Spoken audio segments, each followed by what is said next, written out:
Periyar Maniammai Institute of Science and Technology, Tanjavur. The world needs you. What's your plan for this holiday? எங்க கிட்ட விட்டுருங்க, நாங்க பாத்துக்கிறோம். VGT Holidays. GT Holidays, South India's #1 travel brand. Vijay ஆட்சிக்கு வந்துருவாரா 2026ல? அதெல்லாம் இப்போ வர முடியாது. 100% வாய்ப்பு இல்லை. வாய்ப்பே கிடையாது. அவர் படத்தை நான் ஓயாத பார்ப்போம், வந்தான்னு எழுதுதான். கண்டிப்பாக வந்து தான் ஆகணும், வருவார் கண்டிப்பாக. கலைஞர் ஐயா இல்லைங்கிறது எவ்வளோ மிஸ் பண்ணுறீங்க? மிஸ் பண்ணல பிரதர். ஒரு இல்லைன்னா அதுக்கு தான் எங்கள் தலைவர் இருக்கார்ல, அவர் பார்த்துக்குவார் எல்லாத்தையும். இல்லை இருந்தால் கொஞ்சம் நல்லா இருந்திருக்கும். 100% வருத்தப்படுறோம். ஏன்னா ஜெயலலிதா அம்மா இல்லைங்கிறது அவங்கள மிஸ் பண்ணுறோம். அம்மா இல்லை, அம்மாவை ரொம்ப மிஸ் பண்ணுறோம். நான் கோடிக்கு போயிடுச்சு, அது எனக்கு பின்சனே போயிடுச்சு அந்த அம்மா இல்லாத. எடப்பாடி பழனிசாமி அவர்களுடைய ஆட்சி அம்மாவோட ஆட்சிக்கு நிகராக இருக்கா? இல்லை கொஞ்சம் கம்மி தான், அவங்களுக்கு நிகராக எதுவும் இல்லை. எடப்பாடி பழனிசாமி அவர்களோட ஆட்சி கொடுக்காது ஒன்றுமே இல்லை. குஷி ஆனந்த் அவருடைய செயல்பாடுகள் எப்படி இருக்கு? எனக்கு அவரை தான் பிடிக்கல, எனக்கு தெரிஞ்சு 100% பிடிக்கல. அவர் இல்லாமல் வேற ஆள் இருந்தால் நல்லா இருக்கும். ஸ்டாலின் கொஞ்சம் கொள்ளையடிச்சாரு, விஜய் இன்னும் அவருக்கு ஏற்ற மாதிரி கொள்ளையடிப்பு வர்றாரு, அவ்வளோதான். நம்மளுக்கு எதுவும் நடக்க போறது. பிடி வாய்ஸ் நேயர்களுக்கு வணக்கம். கலைஞர் கருணாநிதி ஐயா மற்றும் புரட்சி தலைவி ஜெயலலிதா அம்மா, அரசியலே தெரியாதவங்களுக்கும் கலைஞர் ஐயா யாருன்னு தெரியும், புரட்சி தலைவி ஜெயலலிதா அம்மா யாருன்னு தெரியும். இப்போ இவங்க 2 பேரும் இல்ல அப்படிங்கிறப்போ பொதுமக்கள் கலைஞர் ஐயாவையும் ஜெயலலிதா அம்மாவையும் எந்த அளவுக்கு மிஸ் பண்றாங்க அப்படிங்கிறத அவங்க கிட்ட கேட்டு தெரிஞ்சுக்கலாம் வாங்க. கலைஞர் ஐயாவோட ஆட்சி, ஜெயலலிதா அம்மாவோட ஆட்சி, இந்த 2 ஆட்சியில எந்த ஆட்சி? எங்களுக்கு ஒன்றும் செய்யல. இல்லாதவங்களுக்குலாம் ஏழை பைக்கெல்லாம் வீடு கட்டி விடுறாங்க, அது கொடுக்குறாங்க, இது கொடுத்தாங்க, மாட்டை கொடுத்தாங்க, ஆட்டை கொடுத்தாங்க, ஒன்றுமே இல்லை. ஏழைங்களுக்கு ஒரு கன்றாயும் கிடையாது. கஷ்டப்படுறவங்க கஷ்டப்பட்டுங்க தான் இருக்கணும் சாமி. யார் வந்தாலும் இப்போ கலைஞர் இருக்கும்போது சரி, இல்லை அம்மா இருக்கும்போது சரி, எதுவாக இருந்தாலும் நான் எதுவும் மாறல. எல்லாமே அவங்கவுங்க திட்டம் தான். அவங்க 2 பேரும் பெரிய ஜாமான், 2 பேரும் இல்லை. 2 பேர் இல்லை, அநியாயத்துக்கு மிஸ் பண்ணுறோம். கலைஞர் ஐயா இல்லைங்கிறது எவ்வளோ மிஸ் பண்றீங்க? மிஸ் பண்ணல பிரதர். ஒரு இல்லைன்னா அதுக்கு தான் எங்கள் தலைவர் இருக்கார்ல, அவர் பார்த்துக்குவார் எல்லாத்தையும். இல்லை இருந்தால் கொஞ்சம் நல்லா இருந்திருக்கும். 100% வருத்தப்படுறோம். ஏன்னா ஜெயலலிதா அம்மா இல்லைங்கிறது அவங்கள மிஸ் பண்ணுறோம். அம்மா இல்லை, அம்மாவை ரொம்ப மிஸ் பண்ணுறோம். ஜெயலலிதா அம்மா இப்ப இல்லைங்கிறது எவ்வளவு மிஸ் பண்றீங்க? நான் கோடிக்கு போயிடுச்சு, அது எனக்கு பின்சனே போயிடுச்சு அந்த அம்மா இல்லாத. அவர் இருந்தால் அந்த அம்மா தான் எனக்கு பின்சன் கொடுக்கும். யாருமே இல்லை, பின்சனே போயிடுச்சு. எனக்கு யார் வந்து என்ன பிரயோஜனம்? ரொம்ப ரொம்ப மிஸ் பண்ணுறோன்னா, இருந்தாலும் எங்கள் அண்ணன் மாரி இல்லை. யார்? எங்கள் எம்ஜிஆர் அண்ணன் மாரி. 5 ரூபா 10 ரூபா தான் எங்களுக்கு சம்பளம் ஏற்றினாங்க. இப்போ அதிகமாக சம்பளம் ஏற்றி எல்லாம் சம்பாதிக்கிறாங்க. அப்போ தண்டமாக வேலை செஞ்சுட்டு இப்போ நான் உக்காந்துக்கிறேன், ரத்தம்லாம் சுண்டி போய். அவங்கள இருந்திருந்தால் இன்னும் நல்லா, இப்போதைக்கு ஜனங்களுக்கு நிறைய நல்லது பண்ணியிருப்பாங்க. இப்போ அவங்க இல்லைன்றது எங்களுக்கு அது ஒரு மிஸ் பண்ணுறோம். ஆமாம். என்னென்ன விஷயங்கள்ல உங்களுக்கு நன்மைகள் பண்ணியிருக்காங்க அவங்க 2 பேரும்? அவங்க செஞ்சது எல்லாமே நன்மை தான். நம்ம அரசியல் வந்து வேறு மாதிரி இருக்கலாம், ஒருத்தங்க ப்ளஸ் ஒருத்தங்க மைனஸ். ஆனால் 2 பேருமே இன்னைக்கு கம்பேர் பண்ணல தெளிவான விஷயம். அவங்க 2 பேரும் இல்லாது பயங்கர லாஸ் இந்த நாட்டுக்கு, தமிழ்நாட்டுக்கு. நல்லா பண்ணிக்கிறாரு, அவரும் பண்ணியிருக்காரு, அம்மாவும் பண்ணியிருக்காங்க. அவங்களெல்லாம் எதுவும் குறை சொல்ல முடியாது. ஆனால் இப்போ இருக்கிறது சரியில்லை. இப்போ கலைஞர் ஐயா என்னென்ன விஷயங்கள்லாம் உங்களுக்கு பயன்பெற மாதிரி கொண்டு வந்தார்? கலைஞர் ஐயா வந்து நிறைய பண்ணாங்க, இவங்களும் பண்ணுவாங்க. கருணாநிதி வந்தால் சம்பளமே ஏற்றி போட்டதான் எங்களுக்கு. 3000 4000 சம்பளம் ஏற்றினா அந்த 5000 7000 சம்பளம் வாங்கினா ரிட்டைர்மெண்ட் ஆகிட்டாங்க. தலைவர் இருந்த வரைக்கும் எந்த அளவுக்கு மக்களுக்கு செய்ய முடியுமோ அத்தனை விஷயங்களும் செஞ்சார். சொல்லிட்டுனா நல்ல விஷயங்கள் நிறைய சொல்லலாம், சரிங்களா? இன்னைக்கு நம்ம தலைவர் இல்லாதவங்க ரொம்ப மன வருத்தத்தை கொண்டிருக்காங்க. மதிப்பிற்குரிய கருணாநிதி அவர்களை நாங்கள் சொல்லணும்னா, அவருடைய தமிழுடைய புலமை பயங்கரமாக இருக்கும். இன்னொன்று வந்து அவர் எந்த முடிவுமே கரெக்டாக எடுப்பார். தமிழுக்குள்ளே எல்லா ஸ்கீமும் கொண்டு வந்தது அவர் தான். ஷெட்யூல் காஸ்ட்டுக்குள்ளே எல்லா ஸ்கீமும் கொண்டு வந்தது அவர் தான். ஒரு ஷெட்யூல் காஸ்ட்டில் ஒரு சட்டத்தை அவர் கொண்டு வராருன்னா அதை பயன்படுத்தி தான் எல்லா மாநிலங்களையுமே அந்த ஒரு சட்டத்தை கொண்டு வருது. ஒரு ஷெட்யூல் காஸ்ட்டுக்கு ஒரு பாதுகாவலராட்டு அவர் இருந்தார். ஒரு ஏற்றுத்தாழ்வு இல்லாமல் கருணாநிதியை வந்து கொண்டு வந்தார். அவங்க இருந்தது, ஜெயலலிதா அம்மா இருந்தது, பெண்களுக்கு நல்லா உரிமை கொடுத்தாங்க, நல்லா முன்னுரிமை நிறைய கொடுத்தாங்க. எந்த ரவுடிசம் தொல்லை இல்லாமல், எதுவுமே இல்லாமல் நல்லா போலீஸுக்கு முன்னுரிமை கொடுத்து நல்லா பார்த்துருந்தாங்க. அவங்க ஏகப்பட்ட ஏழைகளுக்கு உதவி பண்ணியிருக்காங்க. எல்லாமே நல்ல நன்மைகள் தான். என்ன நன்மை? அவங்க பண்ணது எல்லாமே நல்ல நன்மை தான். என்னென்ன நன்மைகள் உங்களுக்கு பண்ணாங்க? நன்மைகள்னு எதுவும் கிடையாது, பட் இருந்திருந்தால் கொஞ்சம் பெட்டராக இருந்திருக்கும். எந்தெந்த விஷயத்துல எல்லாம் பெட்டராக இருந்திருக்கும்?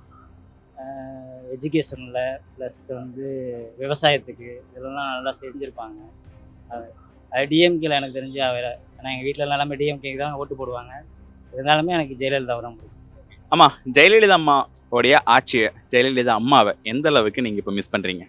அந்த அம்மாவோடைய ஆட்சி இருக்கக்குள்ள அம்மா உணவகம், குழந்தைக்கு தாய்ப்பால் கொடுக்கறதுக்கு சிரமப்படுறவங்க அவங்களுக்கெல்லாம் ஒரு திட்டம் கொண்டு வந்தாங்க. மகப்பேறாக இருக்கிறவங்களுக்கு நிறையா நல்லது செஞ்சுருக்காங்க. ஊட்டச்சத்து, பணம், அவங்களுக்கு டெலிவரி டைமில் பணம் வர்றது, இந்த மாதிரிலாம் நிறையா பண்ணியிருக்காங்க.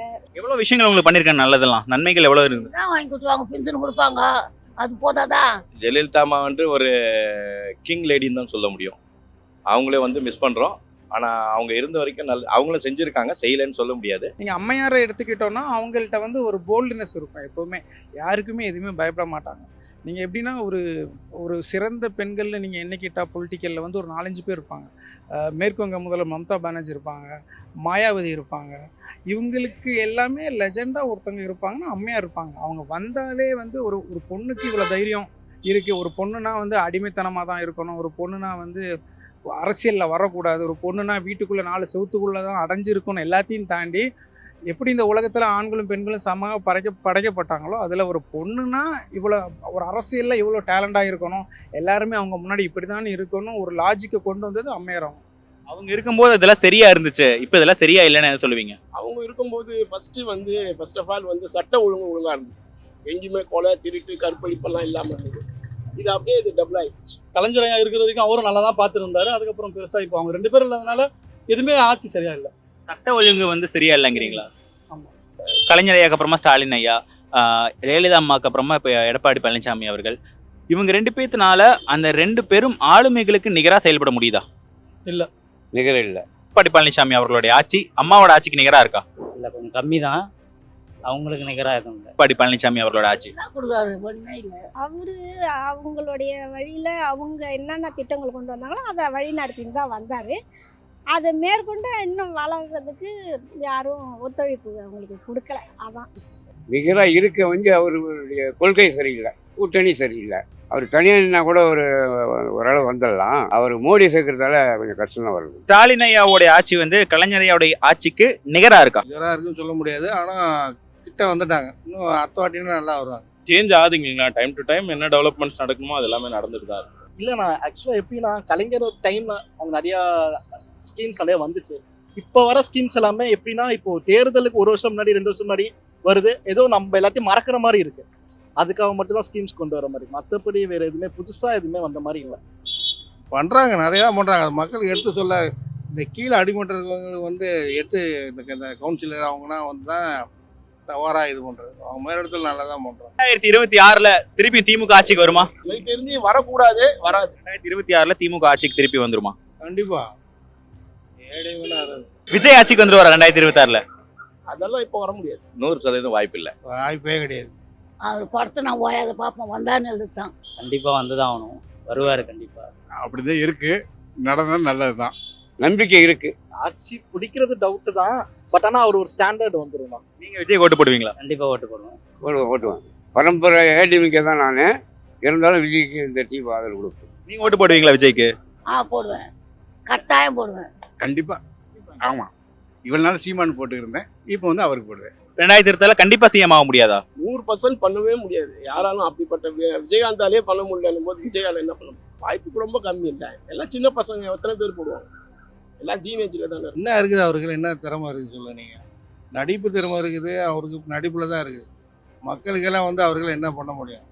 ஒரு வாட்டி பார்க்கலாம், ஃபஸ்ட்டு பார்க்கலாம் என்ன தான் பண்ணுறாங்கன்னு. ஆனால் வாய்ப்பு கிடையாது. ஏன்னா இப்போ பூத் கமிட்டி மாநாடுக்கெல்லாம் கூட்டம் அல்ல நல்லது. எல்லாத்துக்கும் தான் கூட்டம் வரும். நான் இப்போ ஒரு 500 ரூபா கொடுத்தனா என் கூட 10 பேர் இல்லை 20 பேர் இல்லை, எவ்வளோ பேர் வருவாங்க என் கூட. காசு தான் எல்லாமே, எல்லா மீட்டிங்லையும் காசு கொடுத்தா வருவாங்க. டிஎம்கே ஓட்டு என்றைக்குமே மாறாது. கூட்டம் வர்றதுக்காகனா வரணும்னு அவசியம் இல்லை. இப்போ ரஜினிக்கு இல்லாத கூட்டமா, இல்லை நம்ம தலைக்கு இல்லாத கூட்டமா? கூட்டத்தை வச்சுன்னா ஒன்றும் பண்ண முடியாது, பார்க்கலாம். எதனாலன்றது நடைமுறையை பார்த்து தான் சொல்கிறேன் நான். சரிங்களா? நான் சிஎம் ஆவார்ன்றதுக்காக பேசல, சிஎம் ஆவலன்றதுக்காக பேசல.